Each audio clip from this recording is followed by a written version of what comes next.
Hello, EJ, can you hear me? I can hear you. Can you hear me? I can. Oh my gosh. Hello, good seeing your face.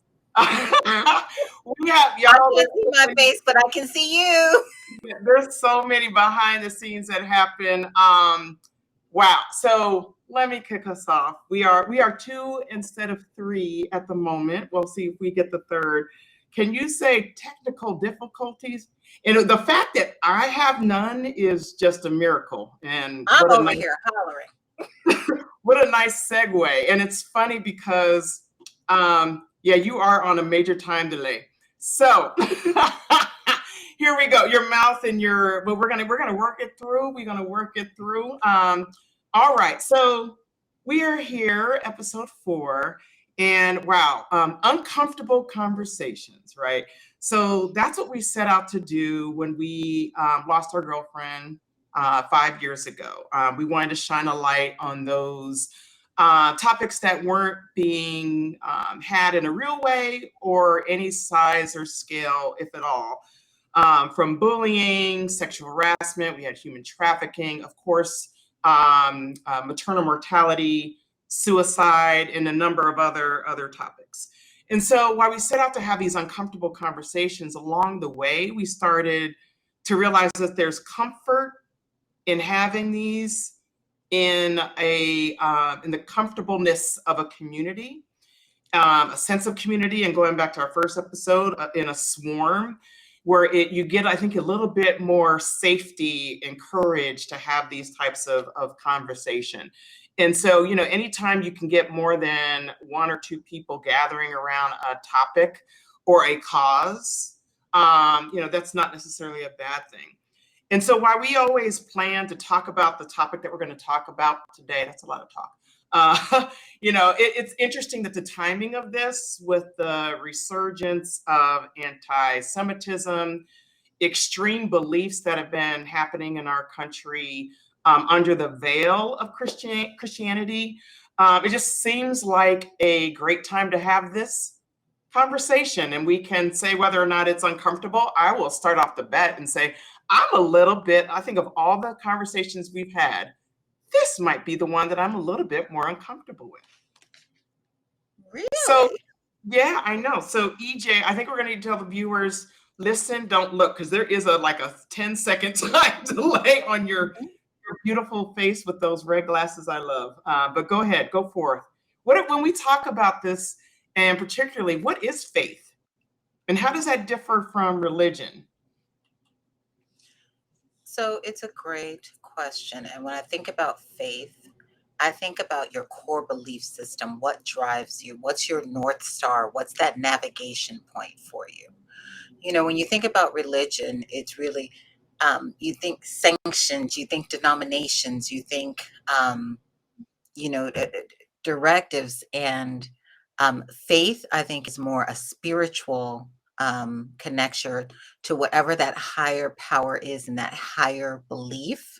Um, but it's a hard space, and quite frankly, it's very personal. It's a really personal question because there are quite a few people who don't believe that there is a distinction between faith and religion.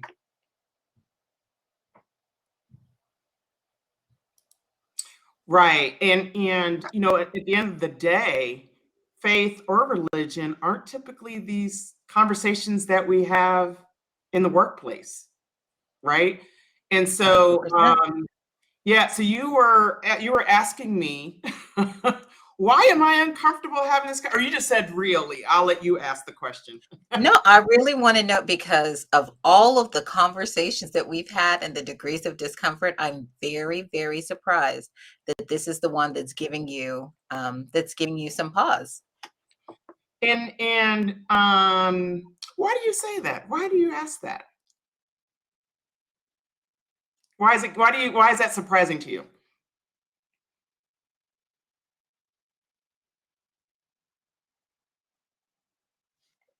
I think you just muted yourself some kind of way. Here we go. Go for it. Go ahead. Try it again. Why is that surprising to you? You might need to start over. Okay, can you hear me now? I can hear you. Yeah, somehow you got Okay. muted. Go for it. Um, I think when I think of you, everything's on the table. right? There's no topic that's off limits, and you're not shy of opinion or perspective. So I never think about you as having, especially faith, because we talk about faith and what drives us and the core of that being what gets us through the day, what gets us from moment to moment.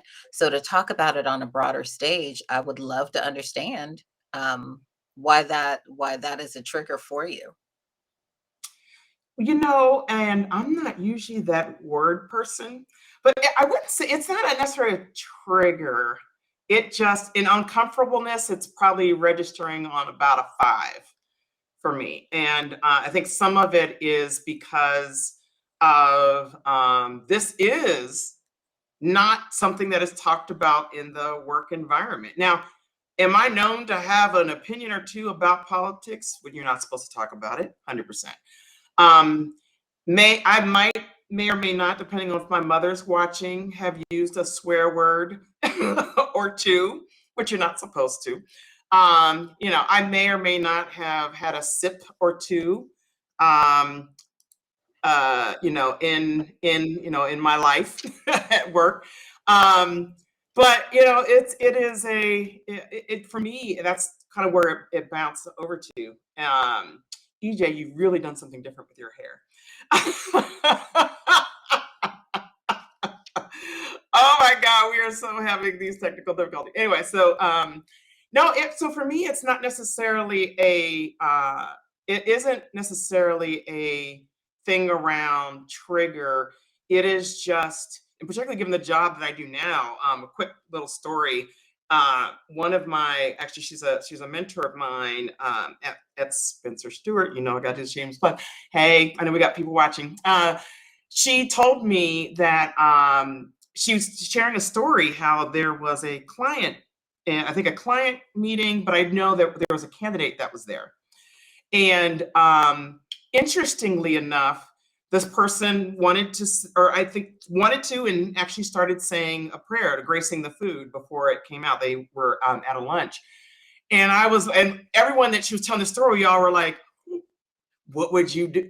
What would you do? That's just one of those things that's just a little bit. And we have Jaya. I'm sorry, we're not supposed to give shout outs, but Jaya actually is someone that runs, she's one of the new folks that leads diversity out of the DC office where I work.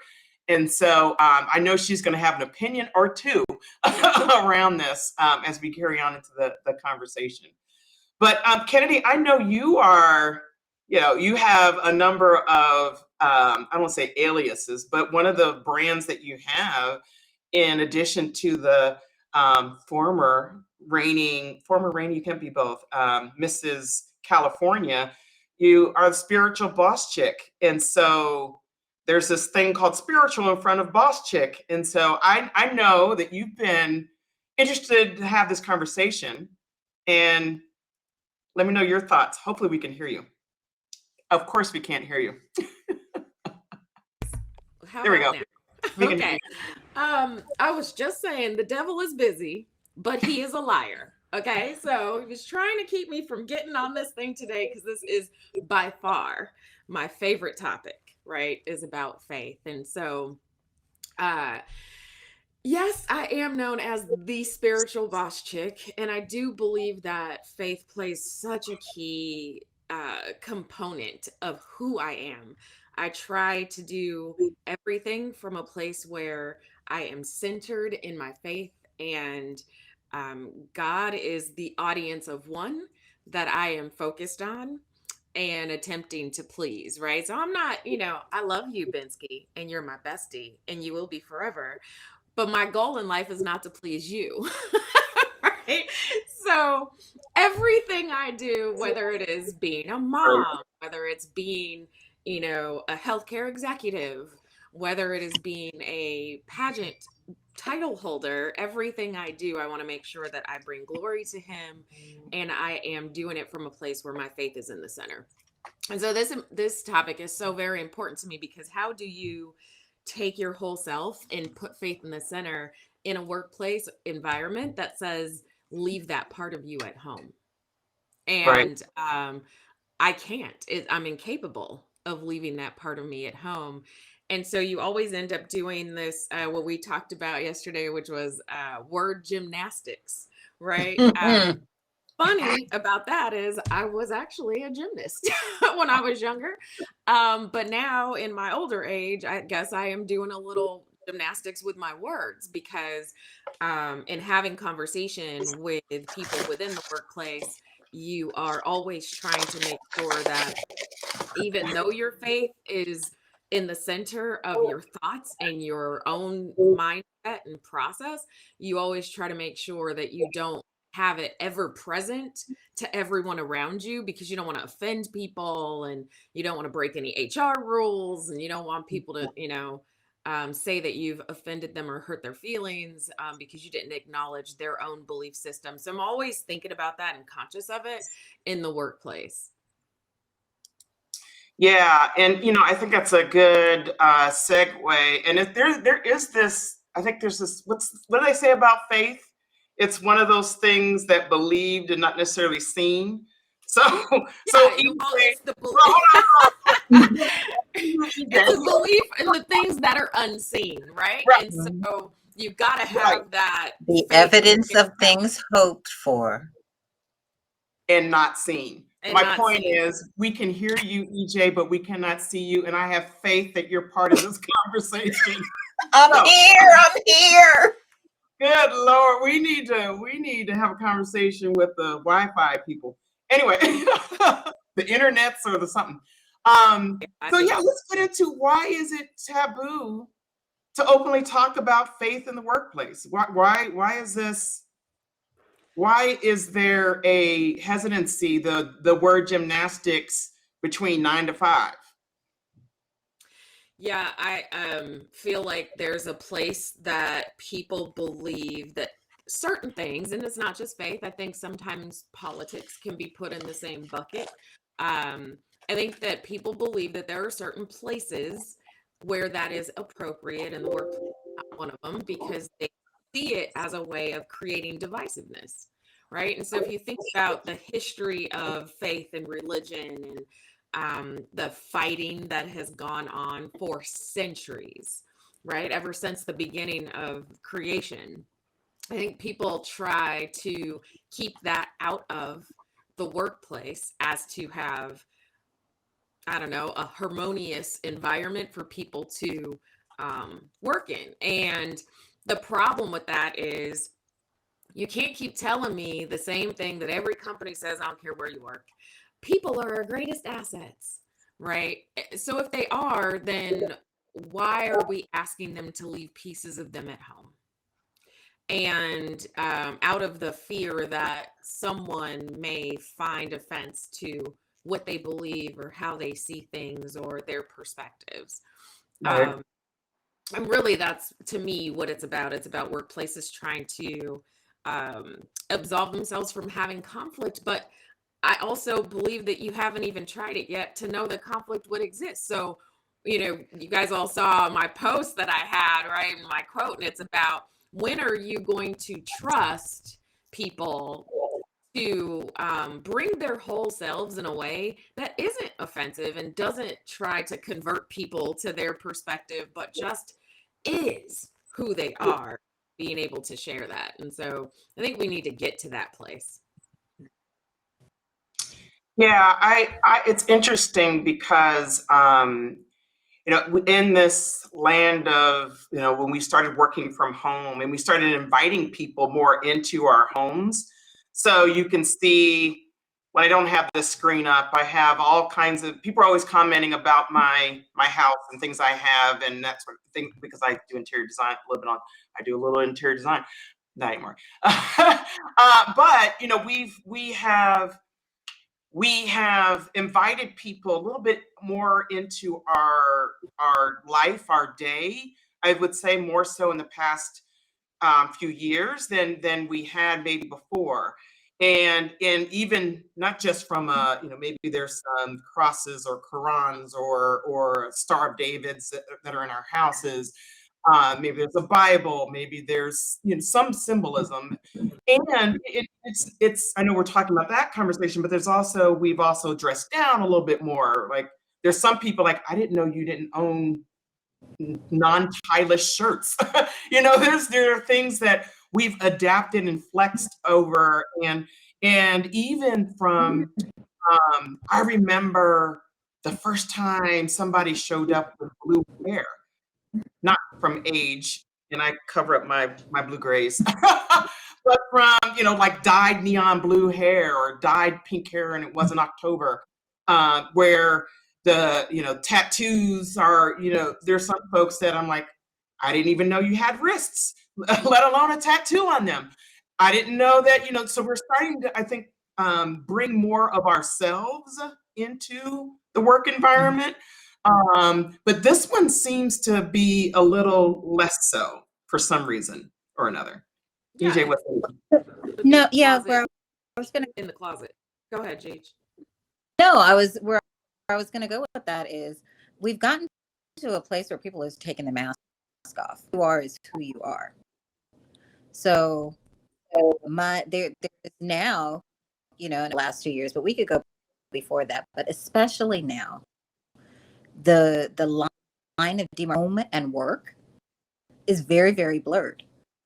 So you people can't anymore my work persona and my home persona, because you get confused. I can't have my right, because it gets convoluted. Yeah. And if we are talking, people are tired. There's so much going in terms of, you think of the aftermath of the pandemic, everything that we have gone through as a country, especially in the last 2 years. What gets many of us through it, and that has actually helped other people, especially in the workplace. The challenging times that we're in, and it's not to convert. I think there's a fine line between convert someone to my belief system. I'm trying to tell you the reason I can keep smiling and I can keep a brighter day is because I have faith in something that's bigger than me. Mm-hmm. I can give that gift to someone else in the workplace. Shame on me if I don't. Right. And I'm peeping out the cross billing that you got popping off. I mean, you making me want to pull it on out then. Let me go on and get. I might have to get mine off my wall. that is a whole. We're playing up in here. Oh, I mean, okay, so then I'm going to ask this question, because we all are Christian women. And, how do you feel about having conversations in the workplace with people who are non-Christians? Because I actually welcome that, and I want to hear what you think about it. I don't need to have a conversation with you just because you should. I'm wonderful all by myself. Talk to people who believe what I believe. I can look in the mirror and have a conversation with myself. Of this world that we live in is so that we can learn and grow from others. There's a whole lot we don't know. So I welcome the conversation. Give me a prayer the way that you pray. Yeah. Tell me how your faith. Share your faith practice with me. It doesn't have to be about the thing. Yeah, my hard and fast rule is I just don't talk to people who are from Nebraska. Outside of that, I absolutely cannot with you in this obsession with hating Nebraska. it goes. I am a Colorado. She doesn't know anybody from Nebraska. Shout out to Deion Sanders. Okay, we digress. Anyway, no, the hate runs deep. And it's interesting, it's actually, I'll do a minor segue. When I was at the University of Colorado, go Buffs, I worked for the head coach when I was a student there. And for any of you guys who are into ESPN and 30 for 30s, there's the Gospel According to Mac.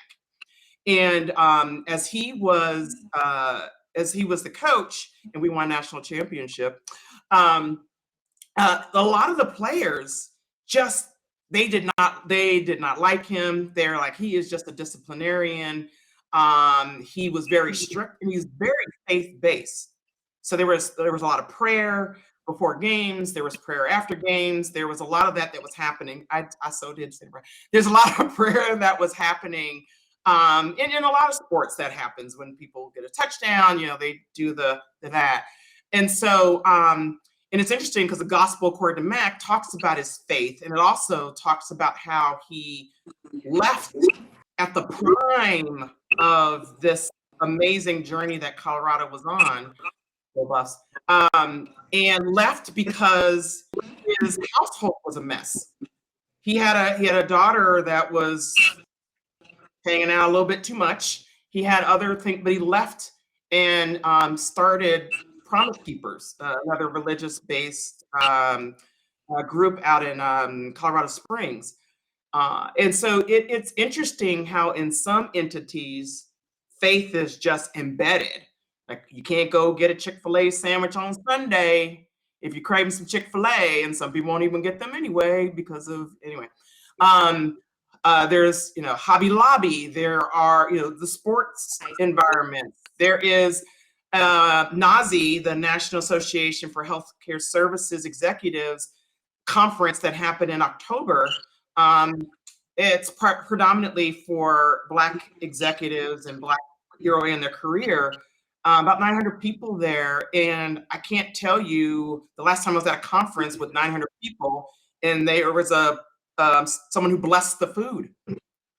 That's part of certain cultures that you do that. But this was at work, at a conference with 900 people. What I'm sure had a lot of denominations that were in the audience, but that's just part of normal.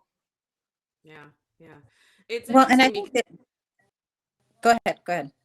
the athletes that we all watch on Sundays.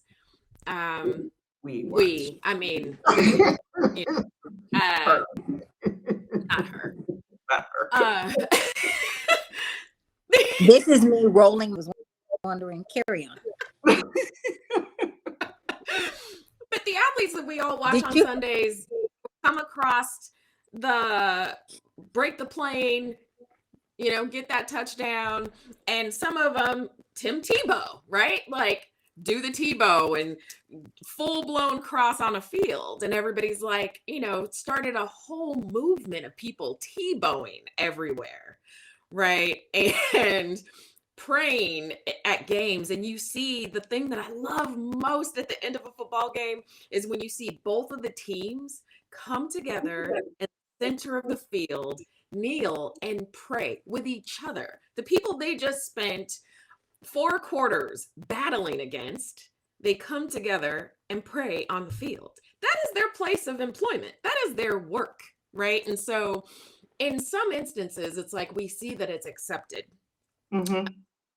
And we see that people are capable of doing it without offending other people, and by inviting everybody in to participate, and by being accepting of, if you have something that you need to lay a mat and face it towards the east and do your prayer and bow down, we're going to respect that and love that and observe that with honor, right? And respect for you and your belief system. Then to me, it seems like in corporate settings where you're not a Christian-based company like Chick-fil-A and Tyson Foods and all the rest of these companies who actually say that their principles are built around, centered around Christian principles, right? But let's take a Facebook, now Meta, who decided faith is important to people, and we do want people to bring their whole selves. And so we're going to actually hire a person. Now, this is how companies tell me that people are their greatest assets. This is how they show me, rather, right? Because I'm a show don't tell kind of person. So when you hire a person who is solely accountable for stewarding interdenominational, interfaith, pieces, bodies of work to make culture great at your place of employment, I believe you when you say that you want to be inclusive and you want people to bring their whole selves. So why did Meta get it? but so many people haven't. So many companies haven't. So many CEOs haven't. Why did they get it and others haven't? Well, define, it depends on how you define, because guess what? They got that, but they didn't get a whole bunch of other things. So, it's, and So, EJ, I think you were going to say something around being, this whole thing around belonging, authenticity, and how do you balance that in a workplace setting when you have so many other things, when we're talking LGBTQ, when we're talking the different ethnic groups, gender, all the, how do you balance that with race, with race, with religion and faith? I think you have to be true to yourself. You have to be Yeah. true to yourself and your belief system, and respect an other person's belief and base belief system together, and Yeah. that's how you're going to get along within the workplace. Because quite frankly, in this particular season, it kills me that people stumble when they start to say Merry Happy Holidays, right? Because you don't want to offend. Yeah. I'm no Happy Kwanzaa. I don't celebrate, but you're wishing blessings on me. Wish me a happy I can get down with the get down. Wish me a Merry Christmas.